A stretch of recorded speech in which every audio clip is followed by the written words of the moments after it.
April महिन्याचा तिसरा बुधवार हा केळी दिवस म्हणून जगभर आणि भारतभर साजरा होतो।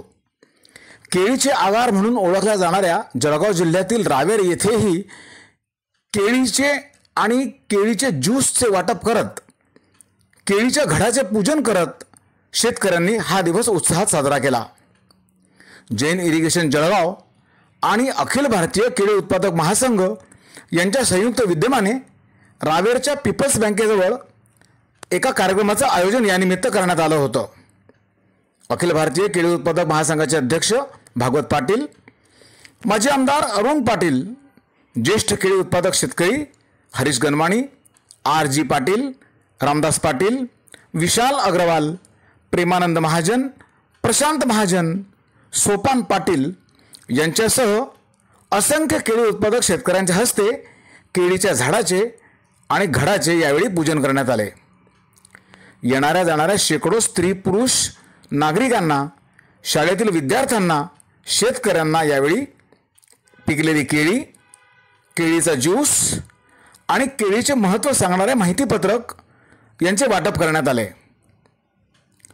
जैन इरिगेशनचे प्रमुख शास्त्रज्ञ डॉक्टर KB पाटील, ज्येष्ठ लेखक डॉक्टर सुधीर भोंगळे, राहुल भारंबे आदींनी उपस्थितांचे स्वागत केले। पाहूया या कार्यक्रमाची काही क्षणचित्र आणि काही केळी उत्पादक शेतकऱ्यांच्या प्रतिक्रिया आपलं रावेर मीडियासाठी। सर्व केळी उत्पादक बंधूंनो, आज जागतिक केळी दिनानिमित्त सर्वांना खूप खूप शुभेच्छा। जळगाव जिल्हा हा जगातील सर्वात मोठा केळी उत्पादक आहे आणि त्या जिल्ह्यात आज आपण केळी दिन साजरा करतो आणि त्यातही जो मोठा हब आहे रावेर, त्या रावेरमध्ये आपण केळी दिन साजरा करत आहे। त्या निमित्तानं पुनश्च सर्वांना एकदा शुभेच्छा। या केळी दिनानिमित्त माझी सर्वांना एक केळी उत्पादक शेतकऱ्यांना विनंती आहे की आज आपण केळीची गुणवत्ता तर खूप मोठ्या प्रमाणात सुधारली आहे, पण त्यासोबत जर केळी निर्यात आज आपल्या रावेर परिसरातून किंवा जळगाव परिसरातून वाढलं तर येणाऱ्या काळामध्ये आपला एरिया आज जो सुजलाम सुफलाम आहे त्यात खूप मोठी भर पडेल। आज साधारणतः जळगाव जिल्ह्यातनं 1 लाख टन केळीची निर्यात होत आहे आणि भारतातनं साधारणतः 15 लाख टन केळीची निर्यात होते। तर जळगावचा जो वाटा आहे तो फक्त 60% आहे आणि जळगाव भारतामध्ये किंवा जगामध्ये सर्वात मोठा केळी उत्पादक हब आहे। तर हा वाटा जर आपण 25% किंवा 30% जरी नेण्यामध्ये पुढच्या 3 वर्षात प्रयत्नशील राहिले तर नक्कीच आणखी मोठी सुबत्ता आपल्या एरियामध्ये येईल आणि आज आपला जो जिल्ह्यातला जो शेतकरी जो मेहनती आहे किंवा जो चिकाटी आहे त्याच्या अंगामध्ये, त्याला त्याचं फळ नक्कीच मिळेल। धन्यवाद। भारत हा केळी उत्पादनातला जगातला सगळ्यात पहिल्या क्रमांकाचा देश आहे। आपण सर्वसाधारणपणे देशाच्या जगाच्या उत्पादनाच्या 30% केळी उत्पादित करतो, परंतु या केळी दिनाचं जे औचित्य आहे किंवा राष्ट्रीय केळी दिवस जो आज आपण एप्रिल महिन्याच्या तिसऱ्या बुधवारला साजरा करत असतो, या नॅशनल बनाना डेच्या निमित्ताने जे महत्त्वाचा मुद्दा आहे तो केळीबद्दलचा अवेअरनेस निर्माण व्हावा, केळी खाण्याचं प्रमाण वाढावं, कारण केळी हे न्यूट्रिशनचा प्रचंड मोठा स्रोत आहे। यामध्ये कॅल्शियम आहे, फॉस्फरस आहे, पोटॅशियम आहे, व्हिटॅमिन B6 आहे। जर आपण दररोज 1 केळी खाल्ली तर व्हिटॅमिन B6 ची पूर्तता 1 केळी दिवसाला करू शकते, म्हणजे कुठलीही आपल्याला गोळी घेण्याची गरज नाही।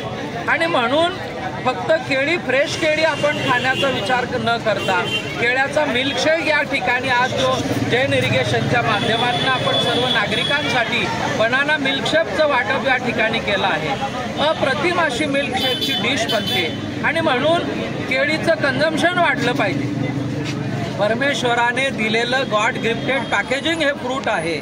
याला प्रवासामध्ये, रेल्वेमध्ये, विमानामध्ये, मोटरसायकलवरती, शहरामध्ये किंवा शेतामध्ये काम करत असताना वर्करला फॅक्टरीमध्ये कुठेही हात धुण्याची गरज नाही, सहजरित्या पिलिंग करावं आणि केळी खावं, असं हे पौष्टिक आणि गॉड गिफ्टेड पॅक्ड फ्रूट आहे, ज्याचं वेस्टर्न सुद्धा हे ऑर्गॅनिक आहे। आम्ही केळी वाहतुकीसाठी म्हणजे एक्सपोर्टसाठी ज्या लागणाऱ्या पायाभूत सुविधा आहे, म्हणजे कुलिंग चेंबर इथे पाहिजे, त्या आपल्या तालुक्यामध्ये नाही आहे आणि इथून एक्सपोर्टसाठी पॅक केलेला माल हा नाशिकला त्यांना कुलिंग चेंबरमध्ये ठेवावा लागतो आणि तिथून बाय रोड हा GNPTला जातो। इथून जर इथेच तीच सवलत जर इथे मिळाली आणि तर व्यापाऱ्याला त्याचा खर्च कमी होईल, इथून नाशिकपर्यंतचा खर्च कमी होईल, नाशिकपासून पुढचा खर्च कमी होईल आणि इथे जर सवलत कुलिंग चेंबरची सवलत उपलब्ध झाली ना, रेल्वेच्या कुलिंग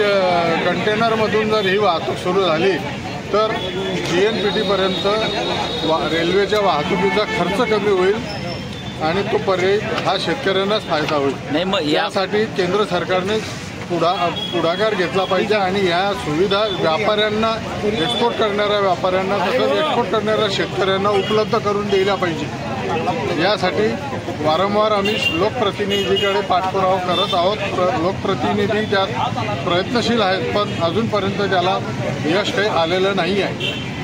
म्हणून मी परत आपल्या माध्यमातून लोकप्रतिनिधींना विनंती करेल की इथे कुलिंग चेंबरची व्यवस्था एक्सपोर्टसाठी झाली पाहिजे आणि हा शेतकऱ्यांना फायदा आपण देण्याचा प्रयत्न केला पाहिजे.